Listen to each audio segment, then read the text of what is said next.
My wife is forging my signature to liquidate my pension for his new yacht. It sounds insane, right? Like something out of a bad soap opera, or maybe a trashy tabloid headline. But it's my life. It's the mess I'm living in, and I don't know how I got here. I swear, the sheer absurdity of it all is what keeps me from completely losing it. Forging my signature, my pension, a new yacht for him.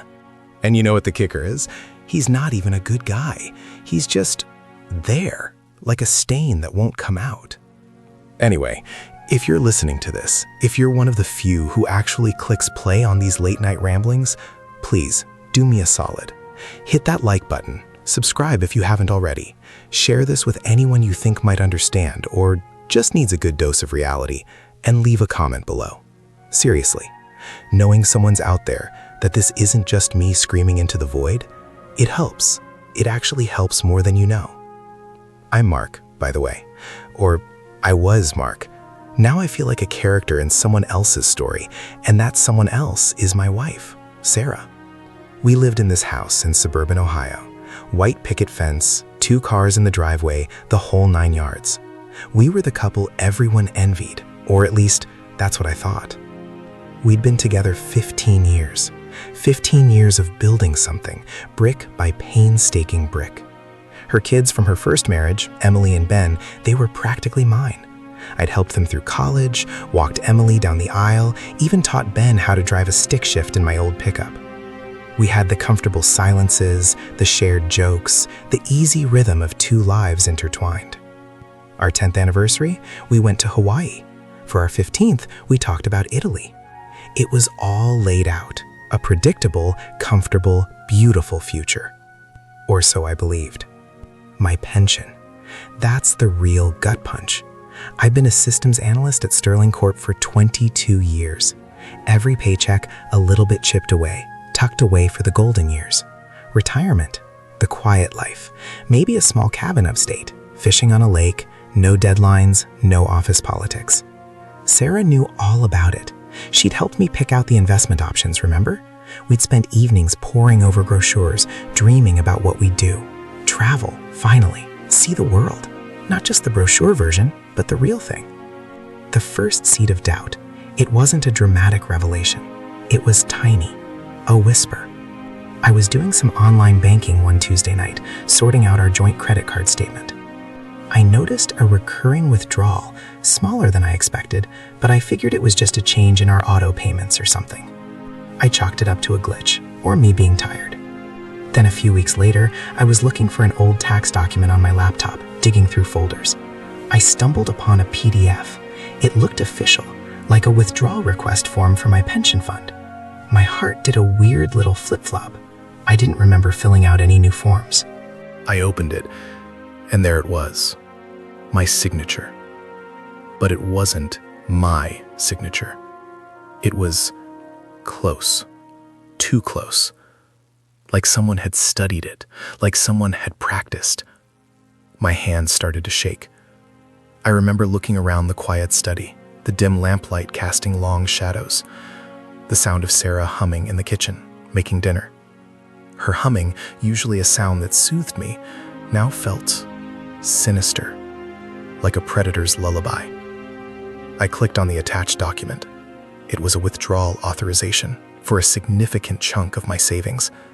And the recipient account? It wasn't ours. It was an offshore account. I'd seen the name of the financial institution before on some of her personal correspondence. I dismissed it as her managing her side hustle income, whatever that was. Now it felt like a cold dread creeping up my spine. I closed the laptop, my breath catching in my throat.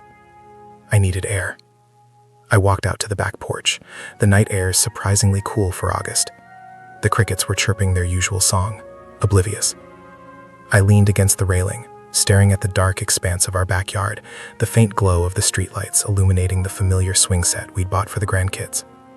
I tried to rationalize. Maybe she was setting up some surprise. A joint investment I didn't know about? But offshore? Forging my signature? It didn't fit. Not at all. The next few days were a blur of heightened awareness and frantic, covert investigation. Every interaction with Sarah felt charged. Was she watching me? Did she know I suspected something? I started noticing things I'd previously overlooked. The late-night phone calls she'd take in the other room, her voice hushed. The way she'd become overly attentive, almost cloying, whenever I brought up finances. She'd always been good with money, managed our household budget impeccably. But this felt different. This felt calculated. I started checking my pension statements more meticulously. I'd always trusted Sterling Corp's online portal, but now I was scrutinizing every single line item. I found more discrepancies. Small withdrawals, yes, but also large transfers. Transfers that, when I cross-referenced them with my own records, were unaccounted for. It was like money was just evaporating. And each time I found something, that cold knot in my stomach tightened. I tried talking to her, subtly. "Honey, did we make any adjustments to the pension fund recently? I thought I saw something about a withdrawal." She just smiled, that easy, beautiful smile, and said, "No, darling. Why? Is everything okay?" Her eyes, though, they never quite met mine. They'd dart away, just for a fraction of a second, and in that moment, I'd see it. A flicker of something. Guilt? Fear? Or something else entirely? The real shock came when I managed to get access to the actual pension fund's transaction history, not just the summary statements. It took some finagling, calling their customer service, pretending I'd lost my login details.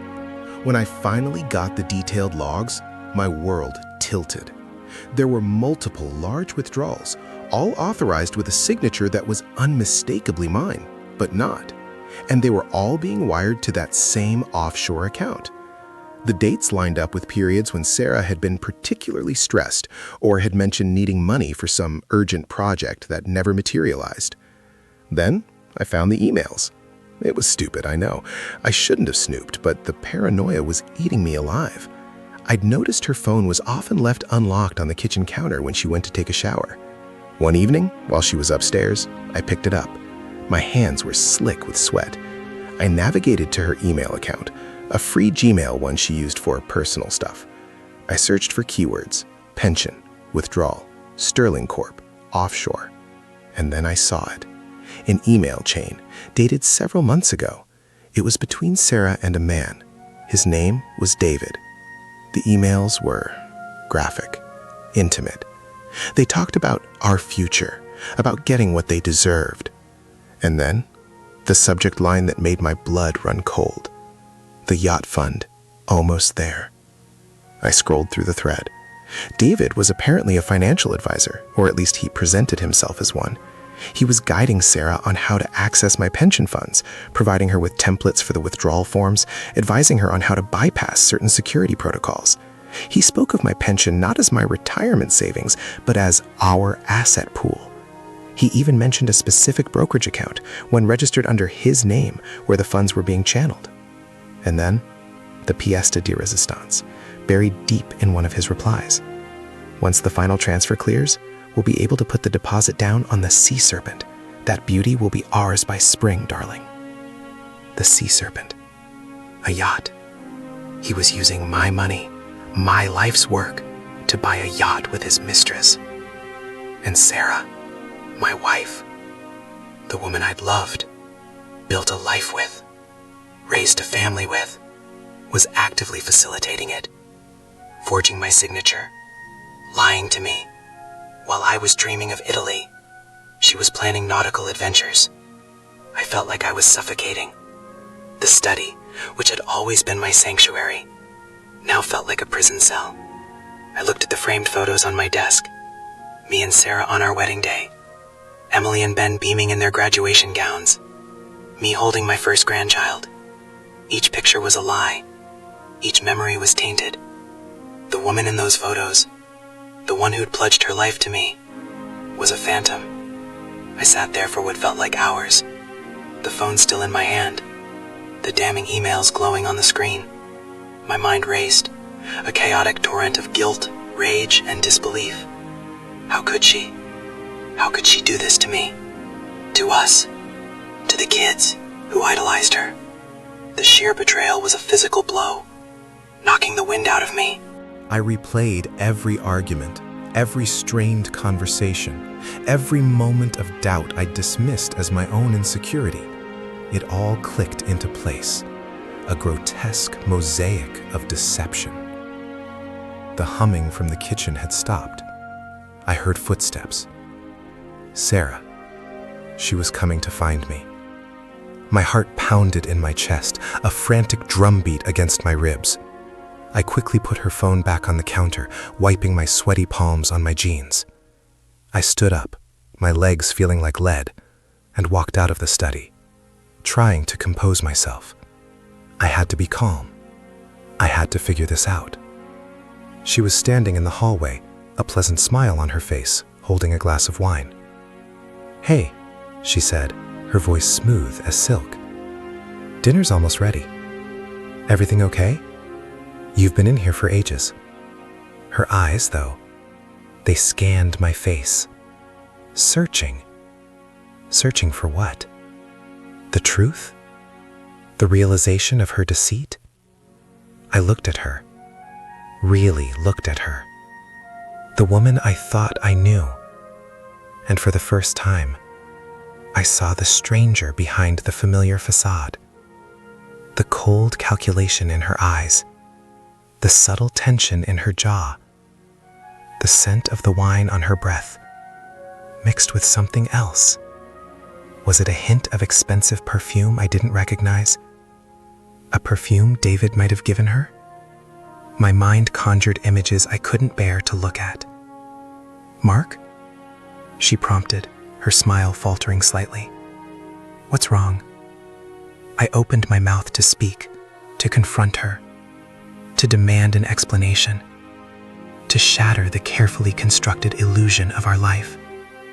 But no words came out, only a choked gasp, a strangled sound that I barely recognized as my own. The weight of it all, the sheer, unadulterated betrayal, was crushing me. I could feel the ground beneath me shifting, the foundations of my reality crumbling. And then, just as I was about to break, about to explode, the doorbell rang, a sharp, insistent chime that cut through the suffocating silence. Sarah's head whipped around, a flicker of something. Surprise, alarm, crossing her face. Who could it be? At this hour? And why did it feel like that doorbell was tolling the death knell for everything I thought I knew? The doorbell. It was a jarring interruption, a rude awakening from the nightmare I was trapped in. Sarah's head snapped towards the front door, her perfectly crafted composure shattering for a fraction of a second. Surprise? Yes. But beneath it, something else. A flicker of unease, maybe even panic. I saw it, and a new kind of cold dread, sharper and more immediate than the pension fund betrayals, washed over me. Who was it? And why did it feel so wrong? She recovered quickly, though. Her smile reappeared, a little tighter this time, a practiced sheen. "Expecting anyone?" she asked, her tone a little too casual. It was a rhetorical question, a probing. She wanted to gauge my reaction, to see if I had any idea who might be at our door at 8 o'clock on a Wednesday night. I shook my head, my voice still rough, harassed by barely recognized. "No. Should we be?" She shrugged, a dismissive gesture that didn't quite reach her eyes. "Probably just a delivery mistake or kids playing a prank. I'll get it." She moved towards the foyer, and I watched her go, a predator stalking its prey. Every step was measured, every movement deliberate. As she reached the door, I found myself holding my breath, my body coiled, ready for, I don't know what. A confrontation? A revelation? The arrival of David, perhaps, come to claim his yacht fund share in person? The thought sent a fresh wave of nausea through me. She opened the door, and there, Standing on our porch, illuminated by the soft glow of the porch light, was Emily, my stepdaughter.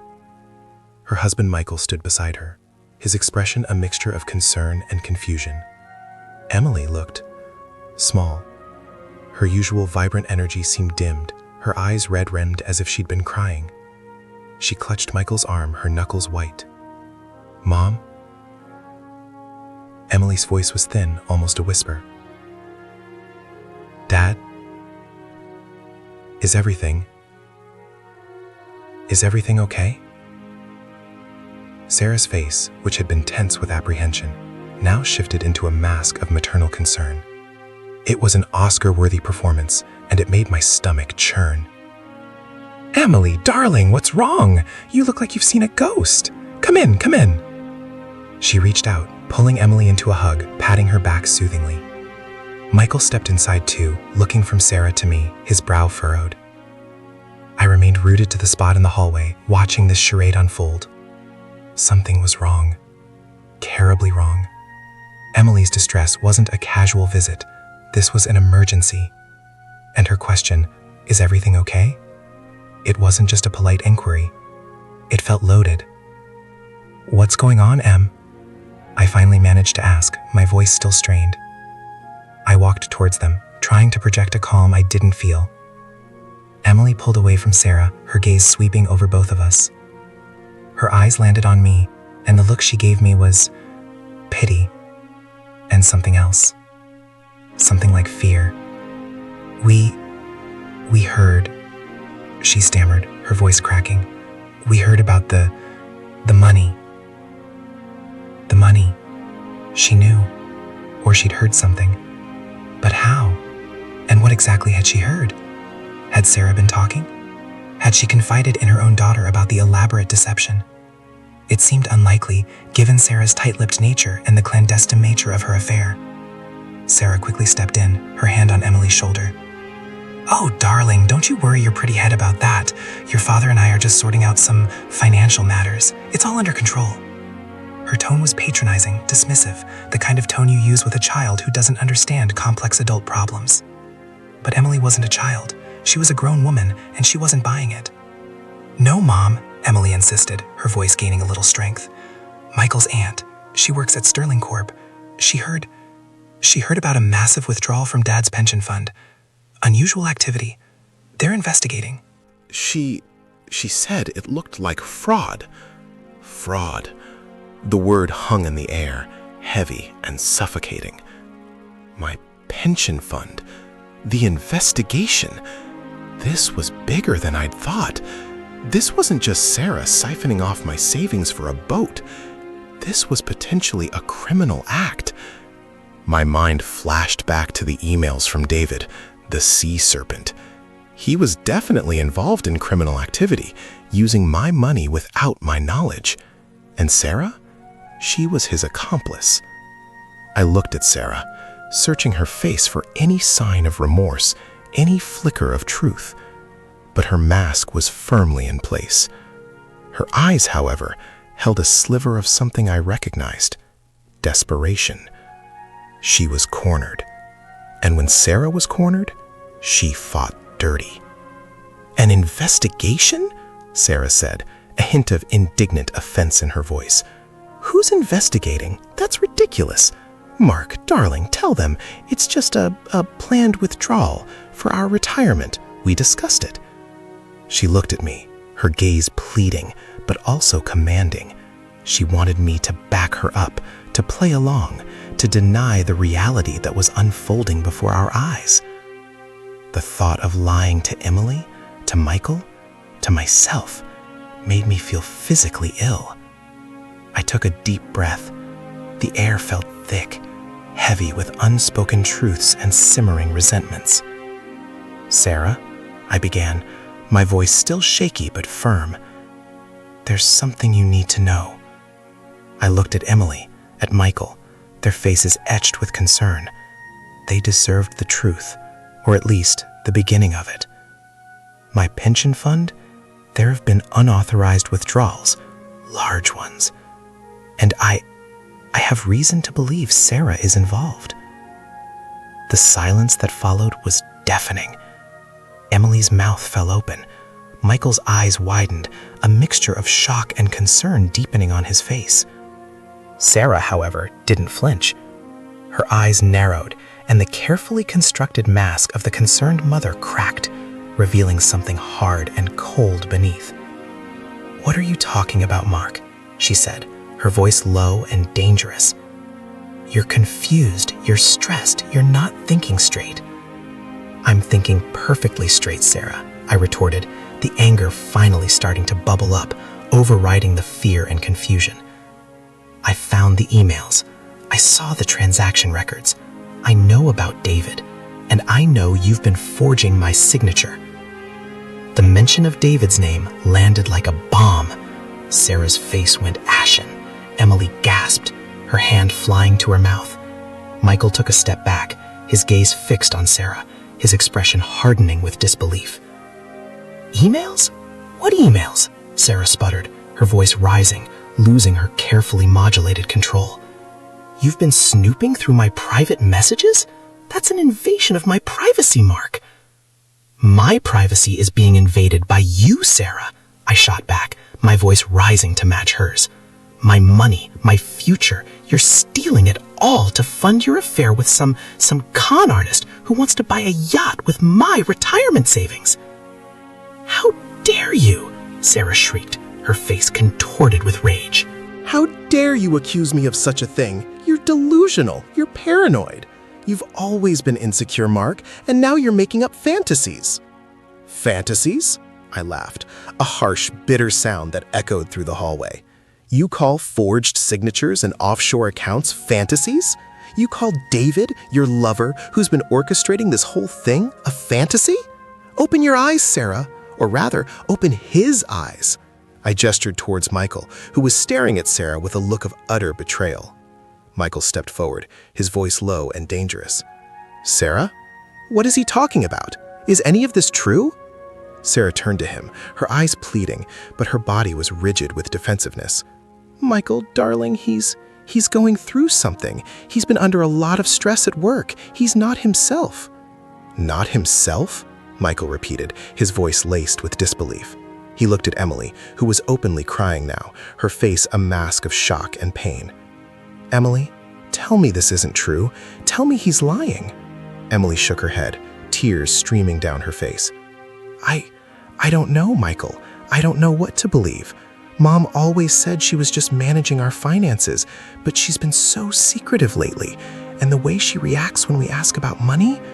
Her voice trailed off, choked with sobs. Sarah let out a strangled cry. "This is my family, and he's trying to tear us apart with his lies." She turned to me, her eyes blazing with a fury that was terrifying. "You are a sick, twisted man, Mark. You're trying to ruin my life because you're jealous." "Jealous?" I practically spat the word. "I'm not jealous. I'm disgusted. I'm heartbroken. I'm furious. You've systematically betrayed me, Sarah. You've taken everything I've worked for, everything I've planned for, and you've handed it over to another man for a boat, a stupid goddamn boat." "It's not just a boat, Mark," Sarah's voice cracked, and for a moment I saw the raw pain beneath the anger. It's a new start. It's freedom. It's everything you never gave me." That was it. That was the confession, the justification. She wasn't just stealing, she was punishing me. She saw my life, our life, as a cage, and she was breaking free, no matter the cost. "Freedom?" I echoed, the word tasting like ashes in my mouth. "By destroying me? By making me a pauper in my own home? By lying to our children, to my grandchildren?" Michael stepped between us, his arms extended. "Enough, both of you. Sarah, just tell us the truth. Is Mark telling the truth? Are you forging his signature? Is there another man?" Sarah looked at Michael, then at Emily, her resolve crumbling. The defiance seemed to drain out of her, replaced by a profound weariness. She took a deep, shuddering breath, her eyes fixed on the floor. "Yes," she whispered, the word barely audible. "Yes, he is. It's true." The confession hung in the air, a death knell for our 15 years together. Emily let out a wail and buried her face in Michael's shoulder. I stood there, numb, the rage replaced by a hollow ache. It was over. Everything was over. The comfortable silences, the shared jokes, the easy rhythm of our lives, all shattered into a million irreparable pieces. Sarah looked up, her eyes meeting mine. There was no apology, no remorse, only a desperate plea. Mark, please, you don't understand. It wasn't supposed to be like this. David, he promised. David. I interrupted, my voice cold. What did David promise you, Sarah? That he'd share the yacht? That he'd leave you the dinghy when he got bored? The words were cruel, but I couldn't help myself. The pain was too raw, the betrayal too profound. Suddenly, the front door opened again. This time, no one had touched it. It swung inward silently, revealing a figure silhouetted against the dim porch light. He was tall, impeccably dressed in a dark suit, his face obscured by the shadows. He stepped into the hallway, and as he did, the dim light caught his features. Sharp, angular, a predatory smile playing on his lips. David. He looked from Sarah to Emily and Michael, and then his gaze settled on me. A slow, chilling smile spread across his face, revealing perfectly white teeth. Well, well, well, he said, his voice smooth as polished obsidian. Looks like the cat's out of the bag. And it seems there's more than one of us who's been enjoying a little unauthorized access. He took a step further into the house, his eyes glinting with amusement. Don't worry, Sarah, darling. We'll sort this out. Just like we sorted out your husband's little nest egg. He paused, his gaze locking with mine. Though I must say, Mark, your signature is surprisingly easy to replicate. A true testament to the predictable nature of men like you. Always leaving your affairs in order, aren't you? Except, of course, when someone else decides to rearrange them. He chuckled, a low, menacing sound. Don't worry, though. The yacht's deposit is secured. And by the end of the month, the rest of your precious pension will be enjoying the open sea. He winked at Sarah, a gesture that spoke volumes of their shared deception. Now, if you'll excuse me, I have a certain boat broker to call. This has been illuminating. He turned to leave, pausing at the doorway. Oh, and Mark, he added, his voice dripping with sarcasm. Try not to cash out any more of your assets while I'm gone. It's rather inconvenient. And with that, he was gone, leaving behind a silence that was even more terrifying than his presence. The weight of his words, his arrogance, his casual cruelty, settled over us like a shroud. The yacht, the deposit, the end of the month. The future I'd worked for was literally sailing away, and I was left standing in the wreckage of my life, with my cheating wife, her horrified children, and the chilling knowledge that my fate and my money were already out of my hands. The silence that followed David's exit was a living thing, heavy and suffocating. Emily was a statue of grief, her face buried in Michael's chest. Michael, the steady rock, was rigid, his gaze fixed on the empty doorway. His jaw clenched so tight I could see the muscles working beneath his skin. Sarah stood frozen, her face pale, her eyes wide and vacant, as if she'd just witnessed her own soul evaporate. I looked at her, this woman I'd shared my life with, the mother of my stepdaughter, and I saw a stranger, a predator who had systematically dismantled our life for her own twisted definition of freedom. My anger, which had burned so brightly moments before, had sputtered out, leaving behind a cold, dead ash. What was the point? David was gone. He had said his piece, laid bare the complete and utter ruin of my financial life with the casual indifference of a man swatting a fly. Sarah, exposed and defeated, offered nothing but a pathetic, defeated stillness. Emily and Michael were trapped in the fallout, their innocence shattered by the ugliness of it all. He's gone," Emily whispered, her voice barely a breath. She finally lifted her head from Michael's shoulder, her eyes red and swollen, her face etched with a pain so raw it made my own gut clench. She looked at Sarah, then at me, then back at Michael, as if trying to find an anchor in the wreckage. What do we do now? The question, so simple, so profoundly lost, hung in the air. What did we do now? The money was gone. The trust was obliterated. My future was a ghost. The investigation David so casually dismissed was likely already underway. And I'd be facing not just financial ruin, but potentially criminal charges for something I didn't do, but was made to look like I did. Sarah, my supposed partner, was the architect of my downfall, a willing accomplice in her lover's grand scheme. Sarah finally stirred, a small, pathetic sound escaping her lips. I don't know, she murmured, her voice hoarse. She took a faltering step towards me, her hands reaching out, then dropping. Mark, I'm so sorry. I never meant for this to get this far. David promised me. David promised you a new life. I finished for her.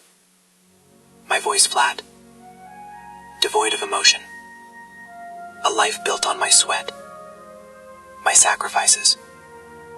A life where you could escape the cage of our marriage. Well, congratulations, Sarah. You've escaped. And you've left me in the ruins. I looked at her. Really looked at her. Trying to reconcile the woman I'd loved with the architect of my destruction. I saw the fear in her eyes, the desperation. But I also saw something else. A chilling pragmatism. She had calculated the risks. And she had gambled. And she had lost. Or rather, I had lost. Michael, his arms still protectively around Emily, stepped forward.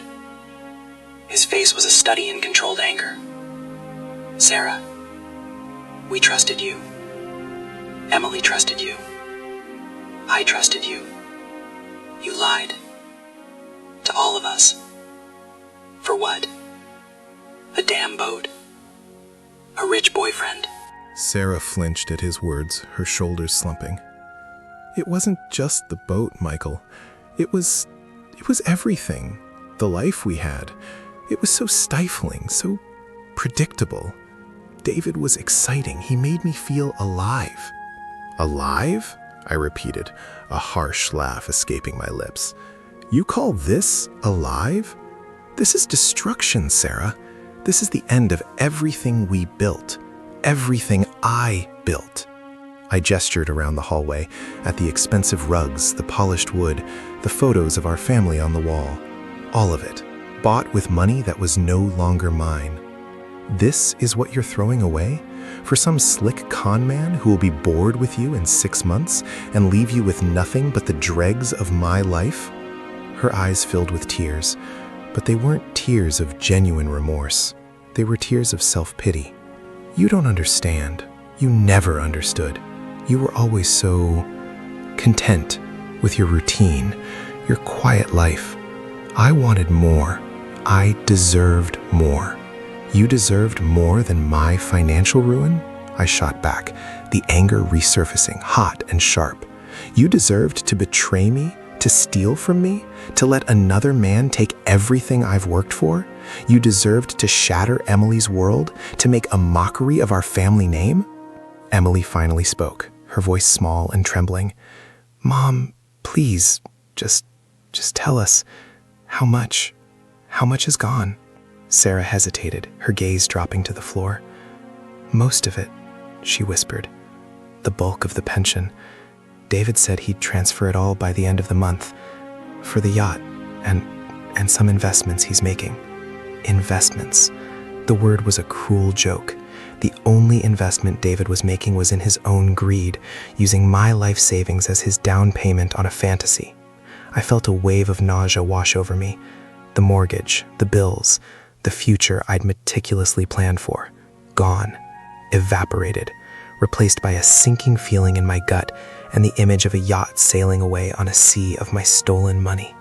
I have to call my lawyer, I said, the words feeling hollow and inadequate. And the police. Sarah finally looked up, her eyes wide with a renewed panic. No, Mark, you can't. It'll ruin me. I'll go to jail. You should have thought of that before you started forging my signature and handing over my life savings to a crook, I said, my voice icily calm. The fight was gone, replaced by a weary resignation. There was no point in yelling anymore, no point in pleading. The damage was done. Michael put a hand on my arm. Mark, let us help. We can try to figure this out. There has to be something we can do. I shook my head. The money's gone, Michael. David said so himself. It's already in motion.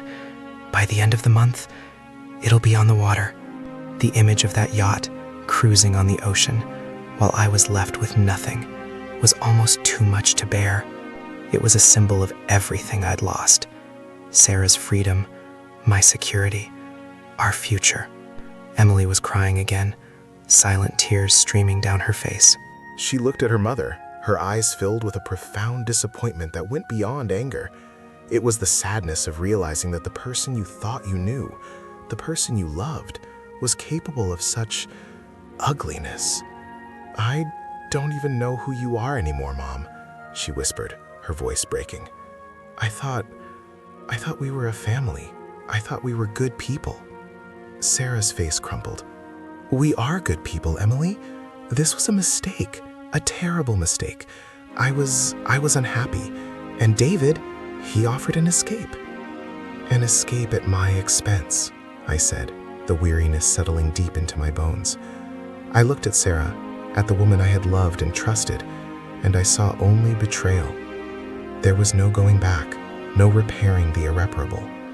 The foundation of our marriage had been systematically dismantled, brick by brick, lie by lie, until nothing was left but a gaping void. I need to leave, I said, the words feeling like a death sentence. I can't be here right now. Sarah's breath hitched. Leave? Where will you go? I don't know, I admitted. Somewhere, anywhere, just not here. I looked at Emily and Michael. I'm sorry you had to see this. I'm sorry your lives are being impacted by this mess. Michael squeezed my arm. It's not your fault, Mark. Not one bit of it. I nodded, but it felt like a lie. How could I not feel responsible? I had been so focused on work, on providing, on the illusion of a stable life, that I had missed the signs. I had missed the rot festering beneath the surface. I had trusted Sarah implicitly, and she had used that trust as a weapon against me. I turned and walked towards the front door, not looking back. The familiar weight of the house felt alien, suffocating.